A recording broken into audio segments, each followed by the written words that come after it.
Giving Thanks, The 1621 Harvest Feast, written by Kate Waters, photographs by Russ Kendall. Autumn 1621. Sometime between September 21 and November 9, 1621, the English colonists, whom we call Pilgrims, and the Wampanoag people shared a harvest celebration.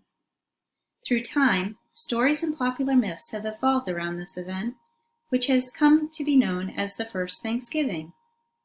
But this is the story of what may have happened during those days, as told by Dancing Moccasins, a 14-year-old Wampanoag boy, and Resolved White, a 6-year-old English boy. It is autumn and almost time for my family to move to our winter home. Some of our corn and beans have been taken back to our village. Some will be stored at the home site until next spring. I help dig the storage pits.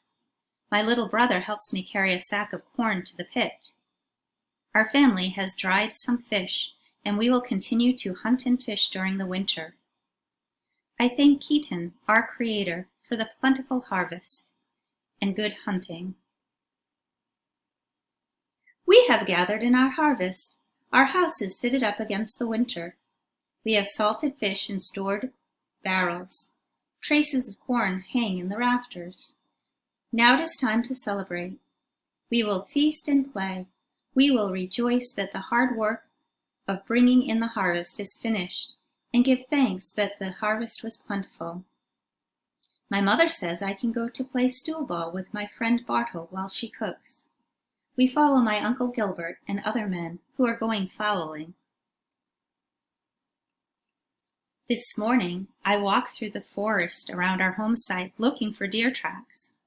My father and grandfather will take deer for food and use the hides for new clothes and blankets for our family. I hear constant musket fire in the distance. We often hear 1 or 2 shots, but this is unusual. It has scared the deer away. I go to the edge of the forest to see what the English are doing. I've seen them many times before, but they have never noticed me. Today, some of the children are playing a game. A red-haired boy hits the ball, and it lands near me. I throw the ball, but miss the stool broadly. It lands near the feet of an Indian boy who is standing at the edge of the forest. He throws the ball back to me. I know him not, but I give him greeting. He answers back in his tongue. I see him surveying our men at arms and the cleared field. I run to tell my friend Bartle, but when we look back, the boy has disappeared into the forest. I wonder why he watches us.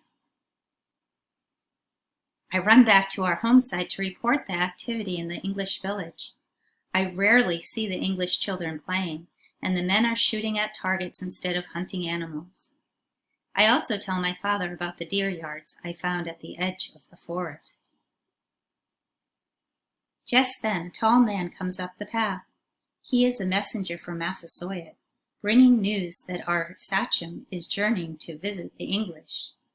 He wants father to join the group in the morning. I wonder why Massasoit goes to visit the English.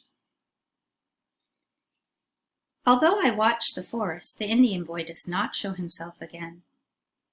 Past midday, my Uncle Gilbert comes out of the forest with many ducks. He asks me to carry them home. Play is done for today. I sit outside to pluck the fowl. Feathers fly all around. A messenger from Pocahontas comes to our house and asks for my stepfather. I hear him say that Massasoit, his wife, and many men are on their way to visit our village. My stepfather is curious. What is the purpose of King Massasoit's visit? He wonders out loud. Father has said that I may join him and travel with Massasoit and our people tomorrow. I have never been into the English village. I wonder how they will greet us. Before I sleep, I draw 1 more pail of water for Mother. She is already preparing food for tomorrow, when our governor will entertain Massasoit at his table. I know not whether to rejoice or fear for tomorrow. At daybreak, Father and I set off toward the village. I run ahead to catch up to Massasoit and his men. Since sunup, I have grown corn and fetched water. Mother sends me to gather kindling at the edge of the forest. Suddenly, I see a mighty sight. Massasoit is here, and there are many men with him. When we reach the edge of the forest, I hear a drum. The English leader is coming to meet us. He bows to our sachem. King Massasoit greets Master Bradford, our governor. The musketeers salute the visitors like royalty. Massasoit sends several hunters to get deer as a gift for the English. Father sends me too, since I tracked deer nearby today. Mother has gone to our governor's house to oversee dinner. I peek through the window and see my stepfather, Master Bradford, Massasoit, and other important men at the table. Their food is finer than any I've ever seen since leaving home. Both the governor and the king give thanks for the food. The hunt was successful. We have returned with 5 deer, which were given to the English. I helped set the fire pits and gather poles and furs to build our shelters. This is where we will eat and sleep during our visit. Some native children are playing a game. They are Hamok's family and live close to us. The boy I saw in the forest is with them. Some of our young children are playing the pin game. The red-haired boy is watching. I call to him and show him how to play. He is not very good at first, but this game takes practice.